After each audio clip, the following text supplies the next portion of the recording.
Call the meeting to order at 4:32. Everybody have a chance to review the minutes. If not, any changes or corrections? If not, I make a motion to accept the minutes dated December 21st, 2022. A second. All in favor? Aye. So moved. Jack, you're next. All right. Good afternoon. So a little statistical review. To date, January to March 15, we've had 44 911 calls. Just as a comparison, I did a 5-year analysis of the last 5 years, and on average, it's about 46 calls in the last 5 years. COVID was a little bit spiky for us, so we're right on target with calls. No high volume, no low volume, right on average. A little review of the Stony Brook paramedics. Since January of this year to March today, they've been on 66.7% of our calls. As we know, they cover from 7 a.m. to 7 p.m.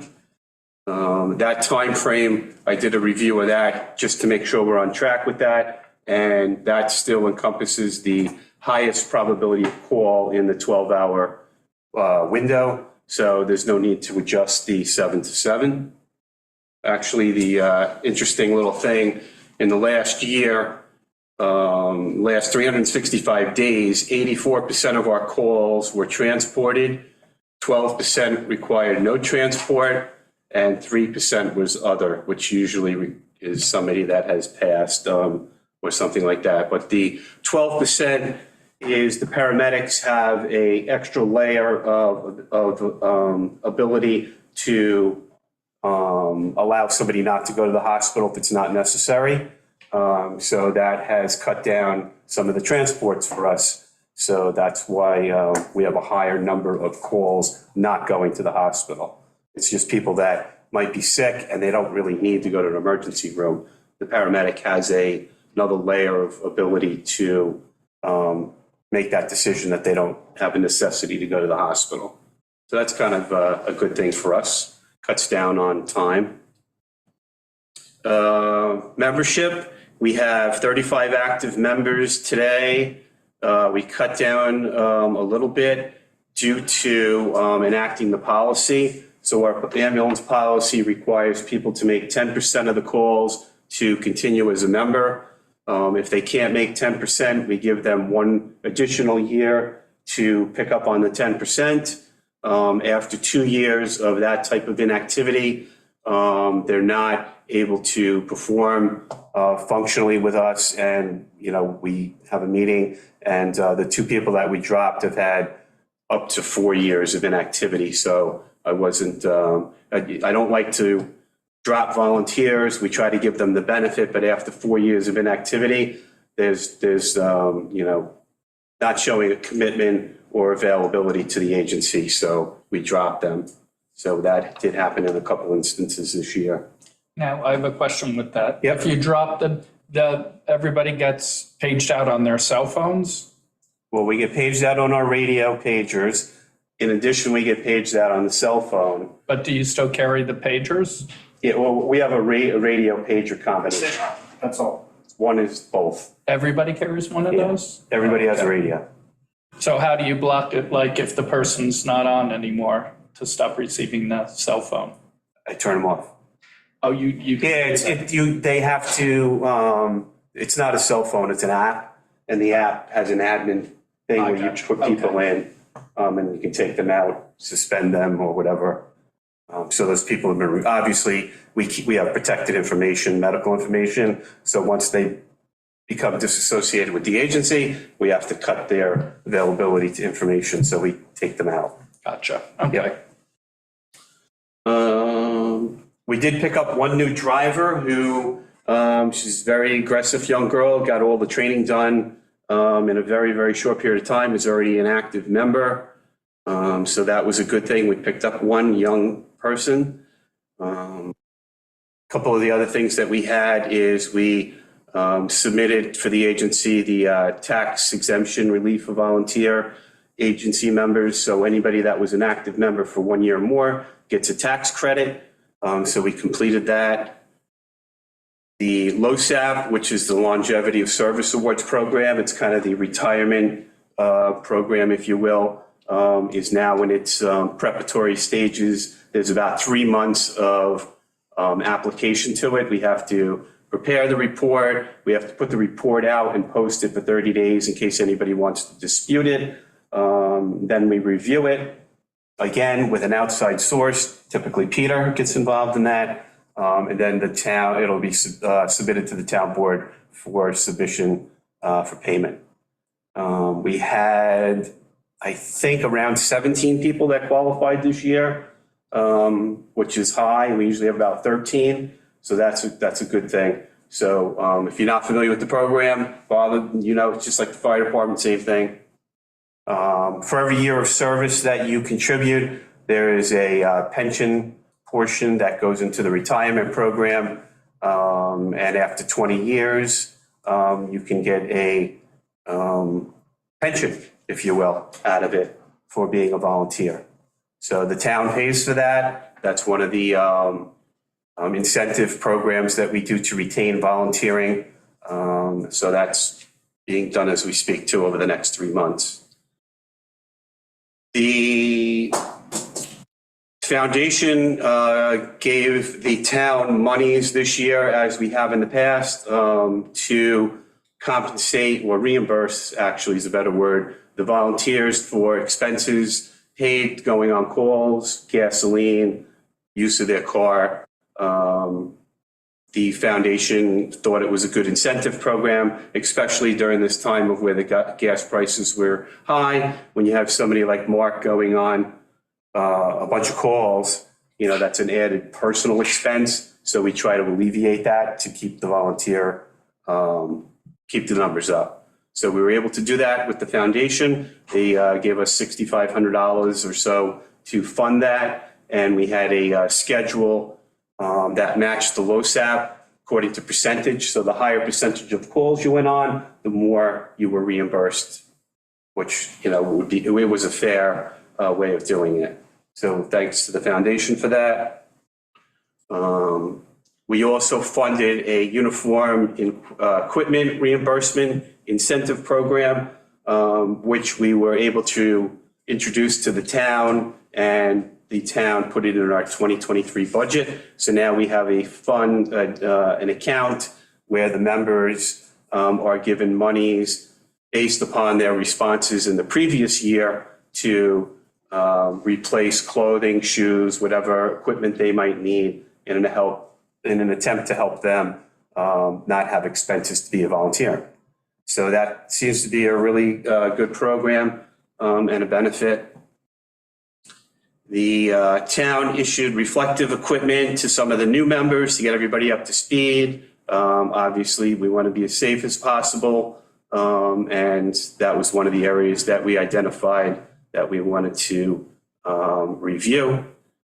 We also purchased this year some new turnout gear, some heavy equipment so to prevent them from injury at car accidents and other type of rescues. The equipment we had was about 25 years old and far long past the manufacturer's recommendations for usability. So we replaced some of that this year. Training and education. So this has been one of our areas of focus this year. We had a new slate of officers. Mark Carnevogel remained in as the chief. Anne-Marie Sedio was elected in as assistant chief. Kathy Rasmussen as captain, and Ollie Campbell as lieutenant. And with those new officers, they have their own responsibilities. And the assistant chief specifically is supposed to assist with the training, the setting up of it. And we've been on top of that big this year. There's continuing medical education training, which the state requires the EMTs and paramedics and CCs to get to recertify. A lot of that has gone virtual, so they can now get those classes and credits online, which is a big help. Some of the other things that we've identified that we want to do is more hands-on training, which we've been very active with this year. I'll just give you a couple examples, and we do these annually, most of them. We have been waiting for the ice, which hopefully is not going to happen this year, to do our ice rescue training. But we're still going to do it. The water's still cold. We still have a cold water exposure. So within the next week, possibly this Sunday even, we're going to do that training. I don't like to get out of the loop of being annual with it. I like to keep everybody up on it. So we're going to do it one ice or no ice. We're going in this weekend. Do you still do it at that little West Neck? We move it around, so we have practice at different things. The last time we did it was at Fresh Pond. We're probably going to go maybe back to Ice Pond. Well, we'll see. Or because of no ice, we don't have that type of training. We might go, I was thinking about going in more open moving water, like off of Crescent Beach, 25, 30 feet out, where there's actually some movement and some challenge. And we'll make all our volunteers go out in the water. You know, we want them to practice, know what their limitations are. Just So thinking about we it. don't have a problem if we try to effect a rescue. Do they wear wetsuits? Well, they're not wetsuits, they're actually cold water ice suits. They're dry suits. They're dry suits, yep. For the most part. Yep, they're Water supposed to be always dry gets in. suits. So we'll do that type of training. Typically in May, we do vehicle extrication, heavy rescue with the fire department. We cut apart some cars, trying to rescue victims that are entrapped. Couple other topics that came up this year. We haven't done confined space or elevator rescue in a while. And all those things are few and far between, but nonetheless could happen today or tomorrow. So we have to be prepared for that. So we're going to focus on those two areas in the next couple months. Doc, you're probably one of the few that'll appreciate this. There's a possibility of a supraglottic airway pilot program going on for basic EMTs. So I'm looking into that at the state level to get authorization. One thing that I've always been proud of is that whatever pilot program has been available in New York State, we jump on it right away. We were one of the first EMT groups to do EMT 12 lead EKGs. We were one of the first to do epi check and inject program. So this again is it's just an advanced airway. It's another tool in the toolbox for the EMTs. Should they have a compromised or troubled airway that they have no other option for. So that's something over the next couple of months we'll be looking at getting done, hopefully, getting involved with. So one of the capital budget items that the town had granted to us was the expansion of the front of our building. The background to it is the ambulances, not by our design, are just bigger in structure and footage, and we literally have no space to walk around the front of the trucks, which is, as you can imagine, your own garage is problematic to work around. It's not safe. And the other issue was we have these bigger trucks which have bigger mirrors and require more inches of truck space. And we have columns between the garage door. So we've come up with a concept, and the town has funded it to expand and remove those columns. Because right now we're having incidental bumps with the mirrors. We literally have an inch or two on either side. So as you're backing up at 2, 3, 4 in the morning, we're paying a lot for repairs and stuff that are unnecessary. So we want to get the construction done. Mark has volunteered to oversee that. We're going to utilize town services. We've tapped into the building department, the engineer. We have an engineer that's assisting us. So we're full speed ahead. Basically, it's about a 4-foot expansion out. And a reconfiguration of the columns to eliminate them so we can have more space to kind of move in and out. So that's up and going. Paramedic update. This is a hard one to go over, but everyone should know where we're at with this. The town funded us to have 24/7 coverage this year. And that was with the understanding that Stony Brook was going to, and they had agreed to, continue the 50% contribution to that. When I tried to set that up in November, knowing that the town board was going to fund it, they've reneged on that deal, citing that, and I know this to be partially, I don't want to say true, it's not a good word, I guess, partially a part of their decision was that they had a period of time before we started, just before we started. In fact, that's why our program got started late. All the paid paramedics left to go to fire departments who were paying them more money. Stony Brook had to increase the salary to get all the employees back on staff, and that was not factored into the discussions that we had spoken about. They claim that's one of their big reasonings for shortfall, not just with us, it's with all the paramedic programs that they have. They've run into disastrous amounts of financial impact from that. Okay, so with that, I'm still working on trying to get that accomplished. What I've been told as of today is that there is a fiscal time of money in the hospital systems, at least at the Stony Brook Corporation, that April they get refunded with possibly Medicare or some type of reimbursement money. And hopefully that will be a reconsideration on their part when they're in a better position to move forward. Now, So- when you said they reneged, you meant Stony Brook, not the Correct. town. Stony Brook Corporation, the town funded the 24/7 program Right. at half pay. Yeah, so Did you have that in writing, Chief Detective? they wouldn't put that in writing. And they also had a corporate change of the top people at the corporate level. So we have, it's no secret, Jim Preston sits on the board of the hospital at Greenport, and he's utilizing his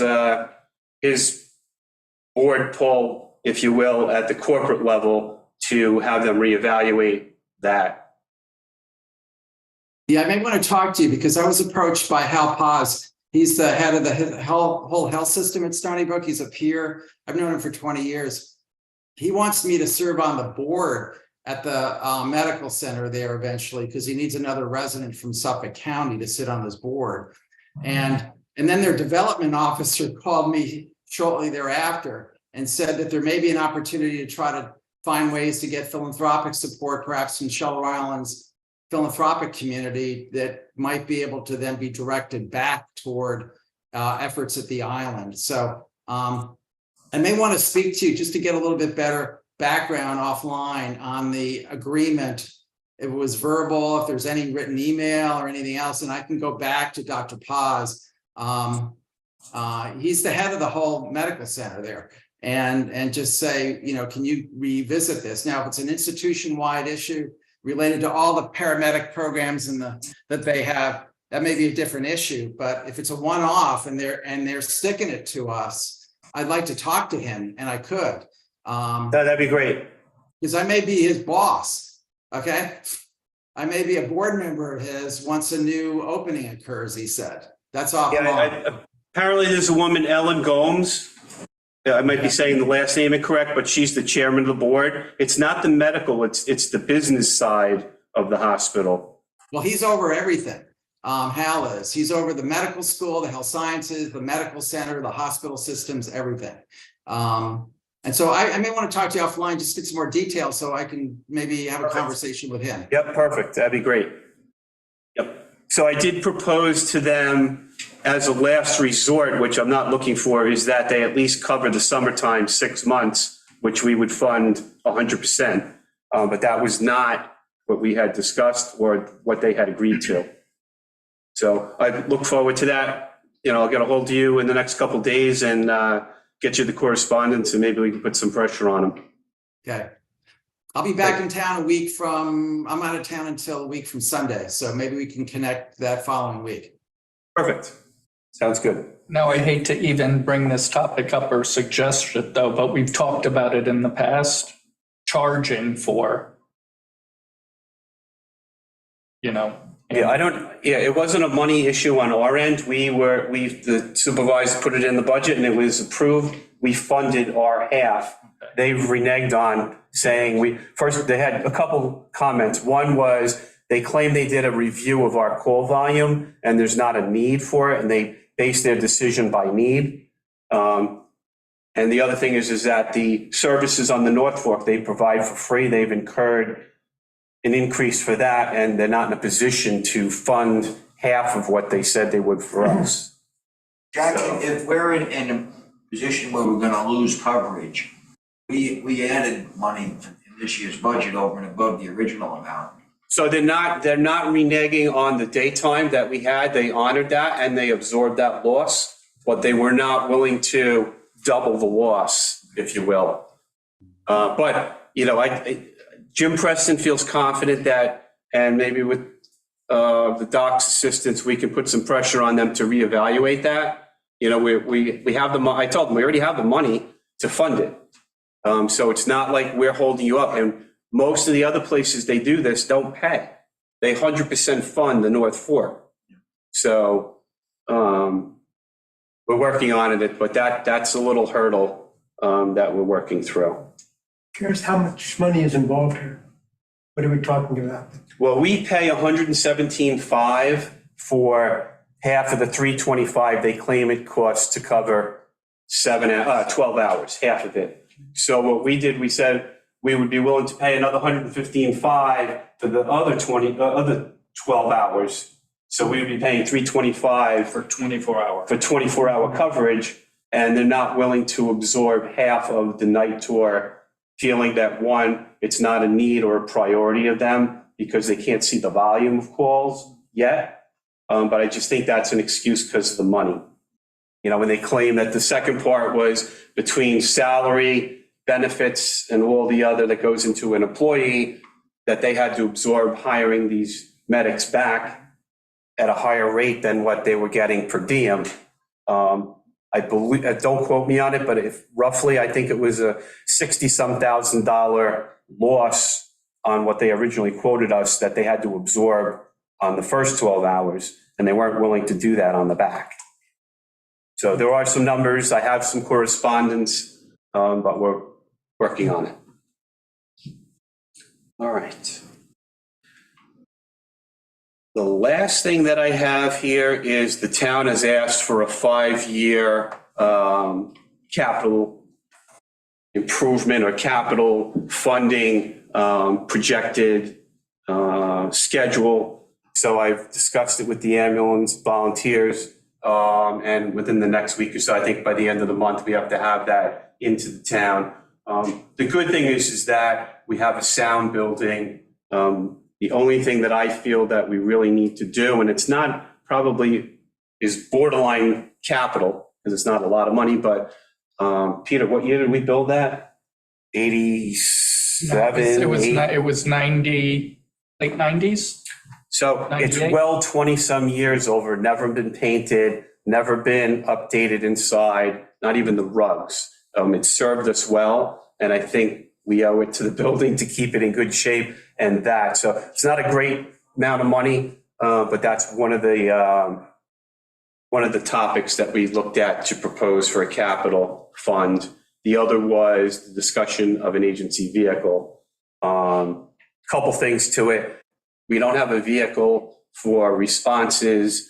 If we do per diem work, which is a possibility to augment these paramedics, we would need a vehicle. When people go to school and stuff, they're using their own vehicles. So we've never had a need that I felt it important enough, strong enough to bring it to the board up until now, where we look at over the next 5 years, I see us being more involved in having staff responding, which is just what's happening all over.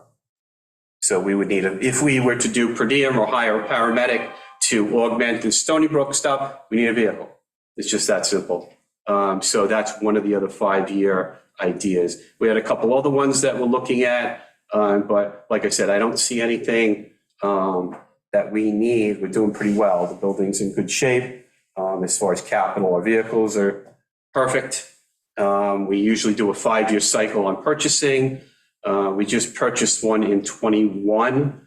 So we have a few more years, and as most of you know, we self-fund that through donations that are given to the foundation, and the foundation redirects it to the town, where we put it in a capital account, which is specific to purchase a new vehicle. So I don't know where we are, 70, 100,000 already back into refunding that account. So I'm pretty comfortable if things stay on track, we'll be self-funding it with no taxpayer money needed for the next new vehicle. So I believe that's all I have. Peter? Terry wanted to know if we did the building assessment yet. Aren't you We gonna kind of did. build out in the front? So that's one of the, I didn't want to bring it up yet because it's just a concept. Oh, the build out in the front, yeah, the $90,000 that's been pre-approved. Yeah, we're way on it. Mark already's been talking to an engineer. We've plugged in the town building department and the town engineer. We expect to do that this spring. One of the hurdles that we looked at is like the doors and stuff. We want to pre-order because of the material problems that still exist, probably from COVID and stuff, that we don't want to have things opened up and we're 6 months not constructed. So Mark is on top of that, but Mark, you still thinking spring, summer? Well, I'm waiting for Matt Sherman to get us back the drawings, and then I'll get several garage door guys in right away to give us estimates, because it could be 12 months to get a garage door. It could be. So as soon as Matt gets 12 to 18 months on some windows are ridiculous. But I'm just saying, it could be 12 months to get a door. So I'm waiting for Matt. Matt should have drawings to us next week, and then I'll get these guys out here to measure these doors. With the drawings that we have, we can order the doors. Well, the way it sounds like it's going to be one big door, no? But it depends on what we get. It could be one or two. The structure of the A building. small one and then a double. Right, the structure of the building, since we have like an 8-foot overhang, Yeah, we're lucky we don't have to touch the roof right, at yeah. all. We're just gonna go straight out 6 or 8 feet or whatever Matt decides. And the structural steel that holds that portion of the building up will be up in the attic. Yeah, So not only are we gonna gain width, but where we have now, we have about 2 feet of overhang where the doors connect. We're gonna eliminate that too, because we have a problem with the elevation on some of the things we have on top of our trucks. So that's gonna go higher. So when I get the drawings from Matt, then we can get door guys here to start measuring. And I met with him last week, so we were up in the attic and did all that. But that, luckily, that's what will keep the cost more reasonable. We don't have to touch the structural Yeah. part of the building or the roof. We don't do anything to that. We're just gonna go up and out. And then the door concept will be Jack and my decision with Matt as far as we can go 2 or 1, but we won't, the only thing we'll need in the middle to hold the 2 doors and the 1 door is just a little 6-inch wall to hold the tracks for the doors. Right. And if we go Won't with be 1 load door, bearing, right. yeah, if we go with 1 door, we don't need anything in that thing. So it's, when Matt comes back out, we're gonna do the final determination about how much width, because we're not gonna touch the sides at all. Right. But Just go right in. now, we literally have 6 inches total to get it drunk in, 3 inches on each side of the mirror. And it just is tight. Is it possible to make one big door though, engineering? Yes, yeah. It is. Firehouse. Look at the firehouse. They got big doors. All firehouses have big doors. Okay. Because they need the height as well as the width, because their trucks are ginormous. Even the height, we had to go to special antennas on our trucks because just the new chassis has brought the truck up a few inches. And matter of fact, we just paid for repairs for a couple antennas that got ripped off. We're that close, it's that tight, and it's just, it'll be well worth the money spent to front that building up. The antennas that Jack had to buy now are like this big, and so there are prices on the island, can't talk to each other. So having the regular antennas going up will be also a benefit for us. So. Peter, if I got one thing, so this is like one of my pet peeve things that I keep track on is the number. We looked at last year, one of the officers about what we could do better, goals and objectives for the agency. One of the things were that we identified, one of my things is getting the ambulance out quicker. How can we do that? Or are we as quick as possible, utilizing volunteers? And we changed the structure. We used to wait for everybody to come to the ambulance garage so we didn't all drive to the scene, but we're realizing time is critical and important. And now with the paramedic going to the scene, where we changed our philosophy and policy, and we have the ambulance, the minute it has a driver and a technician, the ambulance goes. So the equipment gets to the scene. So last year, up until December, we brought it from somewhere around 6.5, 7 minutes, the average time from when we get the call to when the truck is actually on the road. After we had that meeting last year, we brought it down to 5, the average was 5.56, so just under 6 minutes. And I'm kind of happy to report, and I don't know that we can get it any better. In January, Mark's been very aggressive on this, getting the truck on the road, and we're now down to under 5 minutes. We have an ambulance rolling to the person's house, which I believe the national average of acceptance is somewhere around 9 or 11 minutes, I believe. The state requires you to kind of be on the road for funding and stuff. But so we're down to within 5 minutes, we have an ambulance moving. You know, and if you think about that, an ambulance person at night, they're home sleeping, the call comes in, they got to get up, get dressed. Me, I always shake my head and try to reprocess what's going on. Get in your car. Sometimes you got to scrape the snow. Last night was crappy out, right? It takes time. We're on, that ambulance is moving in 5 minutes. It's great news. Think about if you're having trouble breathing or something, and you can get help in a minute quicker. That's huge. So I'm very happy and impressed, and you're doing a good job at that too, Mark. So that's all. Congratulations on that metric. That's great. Okay, Shelter Island Foundation, Mark, that was for you. Any updates? Donations are coming in right along. The letter will go out in May. Our letter for donations go out typically third week in May when it's EMS week. There's nothing else to report as far as foundation. Still doing the cricket? That we're waiting, it's too soon for us to get, for them to get us information. But yes, we will do the cricket match again this year. Last year it was a little bit last minute because they got together in the last minute. Yeah. And that's about it right now. Preston's in Florida.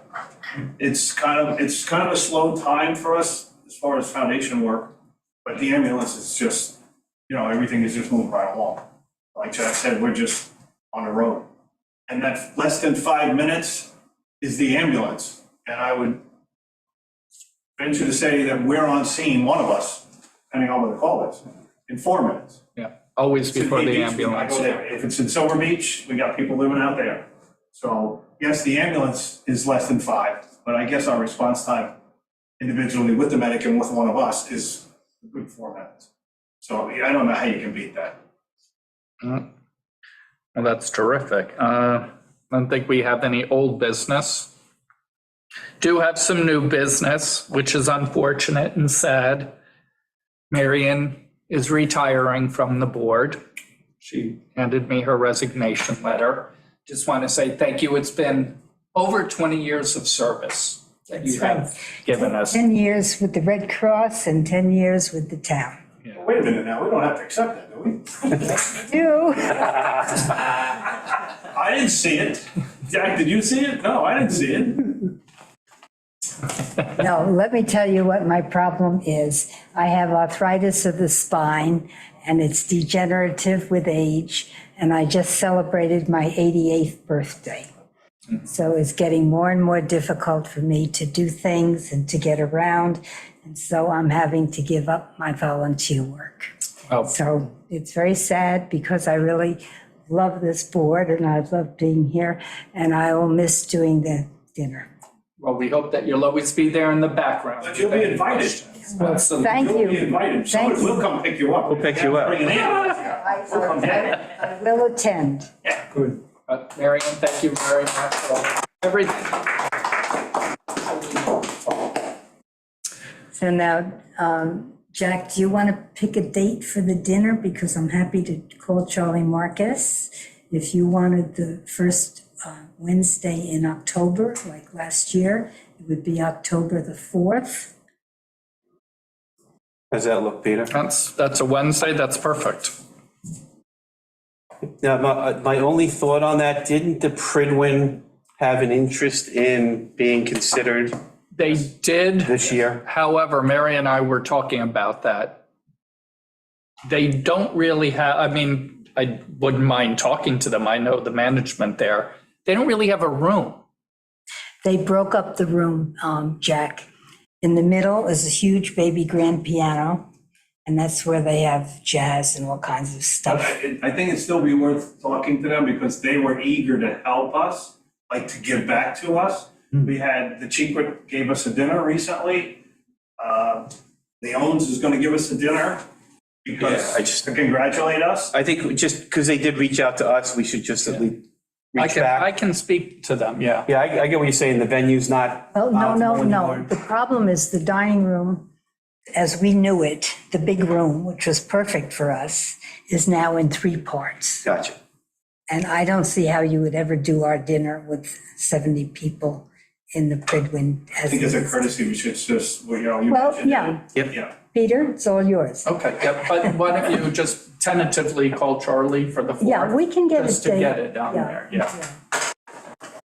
Does that work, Jack, for you? It does, yeah, I think that would be fine. Yeah. I know there was some interest in going back to a summer, pre-summer time, so I don't know how that worked, if it was easier for the club, that's why we went to October, No. It was because of COVID. COVID. You remember one year Pushed through. you weren't going to have it, and Right. then you had it on the ferry boat? So I wouldn't mind, because if I don't, I'll be in trouble, exploring going back to the June. Okay, I think what happened in the end was you decided there was so much going on in June. Yep. And the summer was coming and the volunteers were getting very busy, and that at the end of the season, they would really relax and appreciate it more. And I think that's what did happen. Yeah. well, it's up to you when you want to have it. So let's. I we'll can talk. explore both. Yeah, I'm just passing along some interest from other members of the group to do that, but Is it 5 o'clock? 5 o'clock? Yeah, no, it's not 5 o'clock. well, Marion, I don't have anything prepared to speak, but I can't thank you enough personally and from the agency, from the town, and from our prior experience with Red Cross. You know, what people may not realize is that in the Red Cross days of the beginning of the ambulance and during those times, you were extremely pivotal and instrumental in the funding the foundation, which now today takes over that money. I'm sure it's a bleed over from the work that you were part of, and Right. it really was what made the ambulance work. And Well, thank you. Every year, if you remember, we did the fundraising in March because March is Red Cross month. And I'll never forget the first time that I was ever assigned the fundraising letter. I was told that I had to use bulk mailing, and they had paid, I think, $300 for the permit. And that was the only thing during the year that they used the permit for. And trying to do a bulk mailing is dreadful because all of the out-of-town letters have to be done Sorted zip code. numerically by zip code. Well, we had a lot of out-of-town letters, and the 11964 went someplace, and 11965, you had to go. You had to make an appointment with the postmistress to deliver the bulk mailing. They don't take it at all times. So that was very restrictive. And the problem was that in March, all the snowbirds are in Florida. And when you do bulk mailing, there's no return of the envelopes. So we ended up with our mailing, our bulk mailing, doing nothing. So we had to do a second mailing with first-class postage. And then the following year, I recommended that they not buy the permit and use the $300 for the stamps. And so that's how it was done ever since then. And that was very successful because the envelopes would come back to us for people who weren't living where they were living. And the ones who were in Florida, it got forwarded. So anyway, that's what I remember about the Red Cross. To this day, we send our mailings out with return envelopes. And every year, we'll get 2 or 3 return envelopes from the Red Cross that people have saved and kept. So the return address comes in a yellow kind of envelope that's been around with a Red Cross return address on it. Really? And they make the check out to the foundation, but it's just like, where are these envelopes? Well, I think people still have trouble remembering that the ambulance now belongs to the town and not the Red Cross.